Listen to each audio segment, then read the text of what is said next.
Allora, poi torno su di lei perché ha dato degli spunti davvero interessanti. Dottor Guarda, è vero che abbiamo perso un sacco di occasioni? Secondo me non solo dal 96, da prima. Io vorrei ricordare che negli anni 60, parliamo del 65, c'erano 3 persone molto influenti in Cina ed erano italiane. Uno era il rappresentante della Comet, quello delle Fiat e quello della Monte Edison, che a quel tempo vendeva fertilizzanti chimici. Ed erano 3 persone che venivano ascoltate e consultate dal presidente Mao quando facevano i piani quinquennali. Parlo del 65, cioè quando non c'era nessun altro straniero. La Fiat era da sola. Che cosa ha fatto la Fiat in questi 35 anni? Niente. Ha fatto un piccolo stabilimento a Nanchino con i soldi della cooperazione, mentre oggi la Volkswagen ha 11 stabilimenti.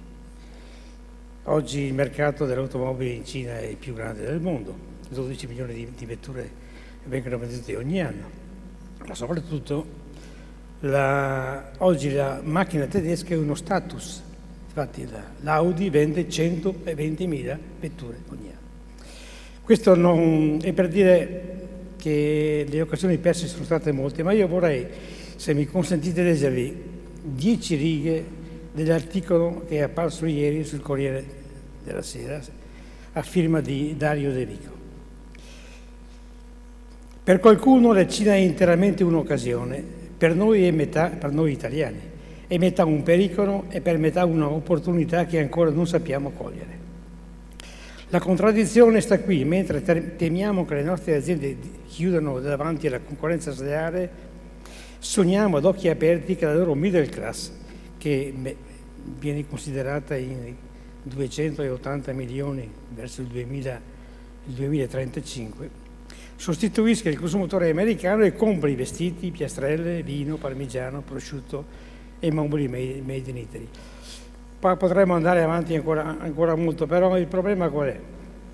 Abbiamo visto ieri, durante l'incontro che c'è stato tra il primo ministro cinese e la nostra delegazione italiana, devo rilevare che questa specie di teatrino che si è svolto ieri, lo chiamo teatrino, scusatemi, non vorrei offendere nessuno, è la solita riunione tra 20 persone di quello che viene definito il Gotha industriale e la delegazione cinese. Vengono firmati contratti per 2-3 miliardi di euro già definiti prima, ma niente viene fatto per quella che è la colonna portante della nostra economia in Cina, cioè la piccola e media azienda.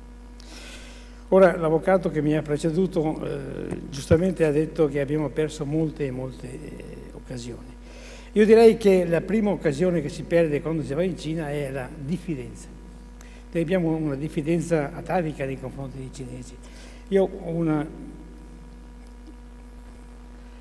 La mia esperienza in Cina data dal 1979 e in questo momento io mi sto occupando di accompagnare aziende italiane che vogliono investire in Cina. C'era qualcuno che diceva che gli italiani non si governano perché è impossibile.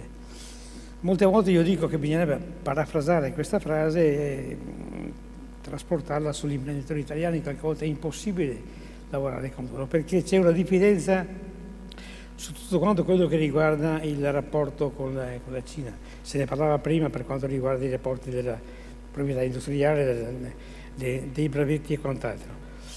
Quello che voglio dire è che in questo momento noi abbiamo una grande opportunità in Cina perché nonostante i nostri 20 anni di silenzio, ieri il Presidente Berlusconi ha anche chiesto scusa in qualche modo di questa mancanza di continuità di attività, ma abbiamo ancora un grosso appeal da parte dei cinesi. I cinesi vogliono i prodotti italiani, vogliono lavorare con gli italiani. Siamo noi che dobbiamo solamente capire qual è il percorso giusto da fare. Allora, vediamo quale sarà il percorso giusto da fare, magari con il secondo giro di interventi. Intanto, dottor Sartori, è d'accordo sulle considerazioni di Casucci sull'eccessiva tutela del Made in Italy? Qual è la vostra esperienza di azienda meccanica in Cina?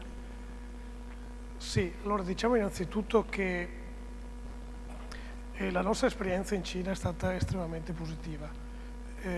Voglio dire che noi qui rappresentiamo un caso di azienda medio-piccola che ha avuto il coraggio di partire ed andare in Cina. Innanzitutto Vereco è un'azienda di Malo, nell'Alto Vicentino, che sta sul mercato da circa 50 anni. Produciamo macchine utensili e in particolare rettificatrici che sono macchine di altissima precisione, macchine a controllo numerico, e che noi riusciamo appunto con queste macchine a entrare in svariati settori dell'industria. Il settore principale è un settore siderurgico, ossia le acciaierie, quindi il primo impianto. Poi entriamo nel settore della trasformazione dell'alluminio e del rame e con il particolare delle rettifiche per alberi a gomito entriamo anche nel settore marino e ferroviario. Quindi diciamo entriamo in dei settori dove l'industria è un'industria primaria, è un'industria per certi aspetti pesante ed è un'industria trainante per quanto riguarda il mercato cinese.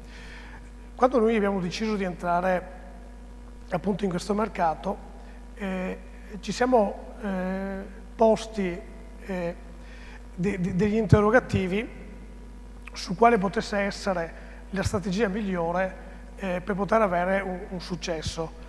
Ed è una strategia che io vorrei sottolineare è posta su 3 punti, su 3 aspetti principali.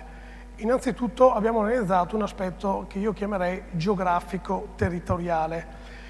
Cosa significa? Un errore che spesso si fa nell'affrontare il paese Cina è che lo si consideri un paese, come in Italia abbiamo 20-30 stati, lo consideriamo uno stato. Invece in realtà la Cina è un continente. Perché?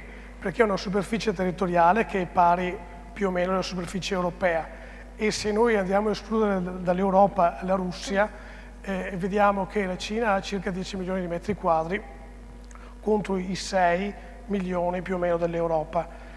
E non so, faccio degli esempi, non so, da Harbin, una città al nord della Cina, a Guangzhou, che è una città del sud della Cina, abbiamo 5 ore di volo di aereo, oppure da est, Oceano Pacifico, fino ad arrivare ai piedi del Tibet, anche lì abbiamo 4-5 ore. Quindi stiamo parlando di grandissime distanze. E in tutto questo il territorio industriale è praticamente tutta la fascia costiera e la fascia centrale che va da nord a sud. Quindi tutta la Cina è un'area industriale se andiamo ad escludere l'area del Tibet e l'area nord dei deserti.